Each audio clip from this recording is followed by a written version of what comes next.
To help us understand how rules matter in the U.S. Senate, some recent trends within the parties, and more, we look to the analysis of Brooks and Capehart. That is New York Times columnist David Brooks and Jonathan Capehart, columnist for the Washington Post.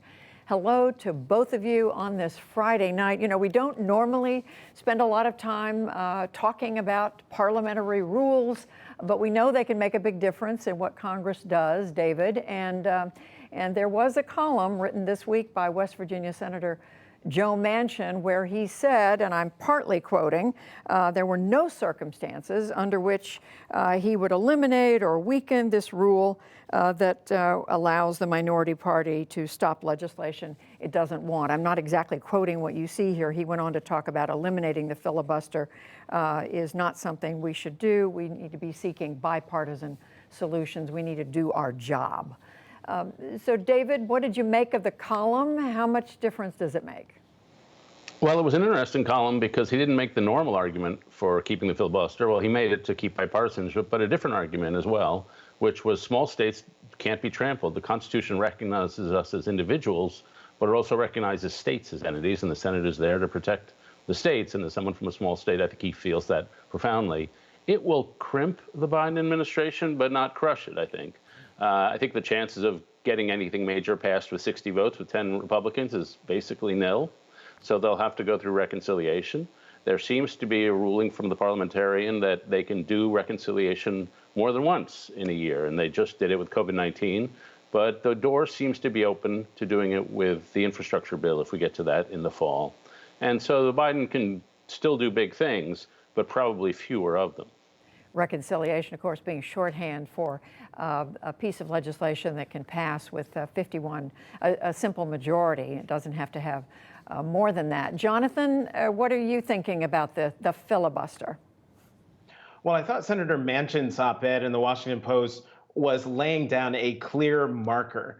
No reforming of the filibuster, no killing the filibuster outright, and he doesn't like reconciliation at all, and if it comes up, he won't support it.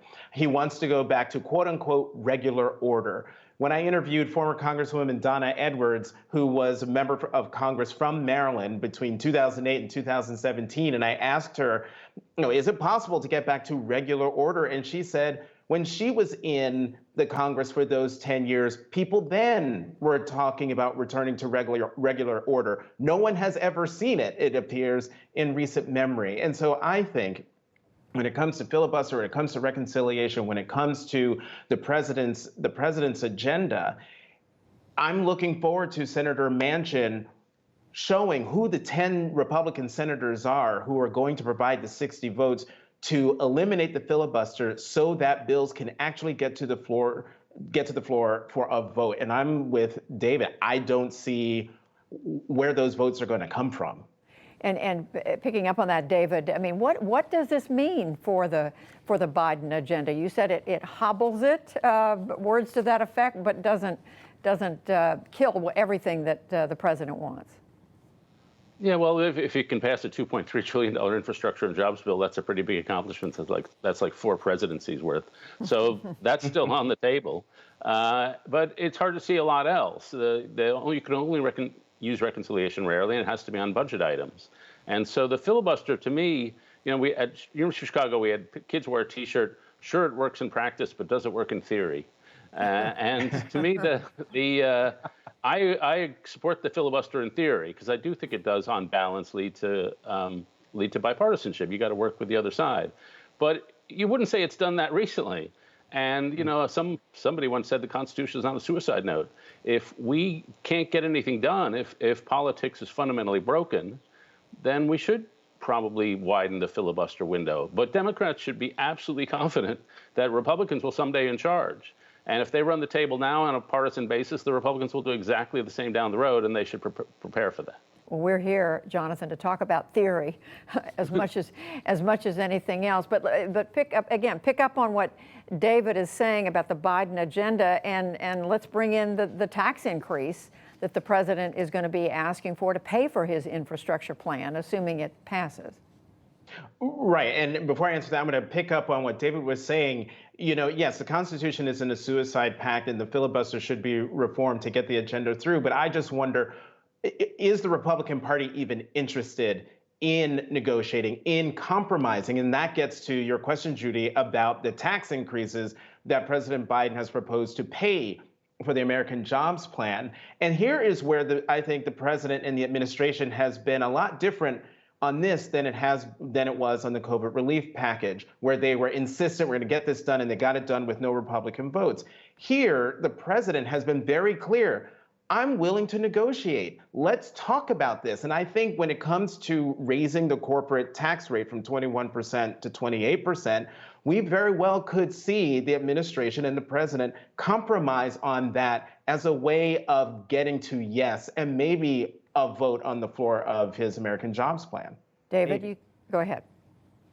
Yeah, I think the Democrats will get what they want on spending, and then they'll compromise on tax increases, and so the plan will not be paid for. That would fit the norm. All right. Well, let's talk about something else the president said this week that he wants, but not in the form of legislation. And David, I'm going to stay with you on that, and that's measures to do something about gun violence in the country. The president talked about a number of things that not talked about. He proposed a number of, put out there a number of executive orders. It's not the same as legislation. He's not asking Congress to do anything at this point. But in terms of what he is enacting, is that going to make a difference? Maybe on the margins, but I wouldn't expect much. He's talking about things like ghost guns, these kits you can buy apparently to put together a gun in your own home, which have no identification markers, and red flags, increasing the ability to find people who shouldn't, like Dylan Roof, who should not have guns, and be a little more aggressive on that. But these are small measures. You really need legislation to do something big. I think one thing that's significant, somebody made a good point this week, that we are in the habit in the gun debate there's a big mass shooting, we all focus on it for a minute, and we talk about assault weapons, which are often used in these shootings. But this person made the point that only 1% of gun deaths are caused during these mass shooting incidents. It's suicide, it's murder, it's stuff done with handguns a lot of the time.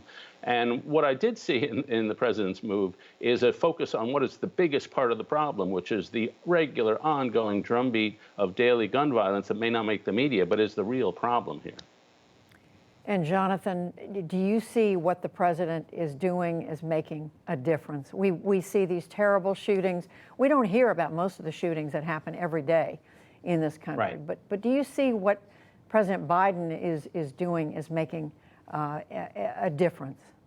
The key thing, I think, that the president has done by doing what he did in the Rose Garden yesterday was bringing attention, big attention from the White House on the overall issue of gun violence and ways to do something about it. Sure, he can nibble at the edges with executive action, but the real action comes from Congress. And so with the president doing what he did, with all of us talking about it, with the American people talking about it, my hunch is that the administration is hoping that there will be even more pressure on Congress to actually do something. But even there, I don't expect Congress to do anything. If 26-year-olds and 7-year-olds at Sandy Hook Elementary School getting killed in December of 2012 was not enough to move Congress to do the simplest thing, which is to pass the Manchin-Toomey bill on background checks, if they can't even get that done, what makes anyone think that Congress will pass any kind of legislation now almost 10 years later? Which appears to be the president's belief, because he hasn't proposed legislation yet, but we'll see. David, the last thing I want to raise with the two of you, it caught my attention this week. The Gallup poll said more Americans are self-identifying as Democrats or Democratic-leaning independents than at any time in about a decade. Does that say anything to you? Is it just the flash in the pan, the beginning of the Biden administration? What do you think? I think it's partly revulsion at Trump and January 6th, and partly early Biden administration. We've been here before. Democrats usually have a 4-point lead. Now it's up to 9, which is big. I think two things are worth thinking about. First, There's long trend, a rise in independence. Now half the country's independents, way more than are members in each of the parties. And so people are dissatisfied with the parties. The second point is these are two parties that are asymmetrical. One of the surveys a couple of weeks ago said, they asked people, is politics about policy or is it about survival? And Democrats said it's about policy. It's about winning over policies. Republicans said more, it's about survival. And so they're not so much interested in policies. What's interesting to me over the next couple of years, if Biden passes his agenda, a lot of that money goes to Republicans. It goes to working class folks. And if Republicans start getting big checks, they might like the Republican Party on Dr. Seuss, but maybe they'll think, well, these checks are pretty nice too. And so I'm wondering if they'll stay with the Republicans on cultural issues, or will they respond to Biden's policy appeal? What do you think, Jonathan? Well, I was captured by that 44% number that David mentioned in terms of independence. And for a while now, I've been thinking that it's not so much the party affiliation that I think is driving people. I think it's policies, it's ideas. Are you for $15 minimum wage? Are you for the government doing something to provide COVID relief? Are you in favor of gun control? Are you in favor of fill in the blank issue that would make your life easier? And whether that's being proposed by Democrats or Republicans, I don't think people are so much hung up on the labels. I think they're hung up on the policy. And so that's what I'm looking forward to years down the road. D's and R's, that doesn't give me any indicator as to where people are. Give me a poll on where people are on particular issues, and that will tell me where the American people are.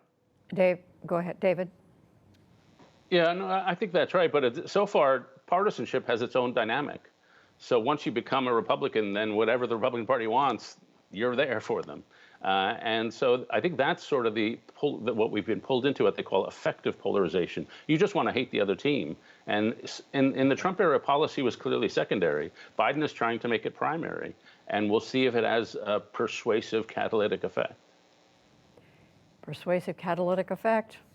We're going to think about that and theory and a lot of other things. David Brooks, Jonathan Capehart, thank you both and have a good weekend. Thanks, Judy. Judy.